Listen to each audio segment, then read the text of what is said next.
தமிழ் கடவுளான முருகப்பெருமான் செவ்வாய்க்குரியவர். இவரை வணங்கி துவங்கும் செயல்கள் வெற்றியடையும் என்பது நம்பிக்கை. செவ்வாயையும் முருகப்பெருமானையும் பூமாதேவியையும் வழிபட்டு செவ்வாயில் மங்கள பொருள் வாங்கினால் பன்மடங்கு பெருகுவதோடு எல்லா சிறப்புகளும் உங்களை தேடி வரும். கடன் வாங்கியவர்கள் கடனை திருப்பி தரும்போது செவ்வாய்க்கிழமை தந்தால் வெகு சீக்கிரமே கடன் அடைந்துவிடும்.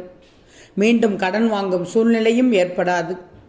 வீடு கட்டுவதற்கு செவ்வாய் அன்று பூமி பூஜை செய்வது நல்லது. அதேபோல் செவ்வாய்க்கிழமை என்ன செய்யலாம் என்ன செய்யக்கூடாது என்று பார்த்து கொள்ளுங்கள்.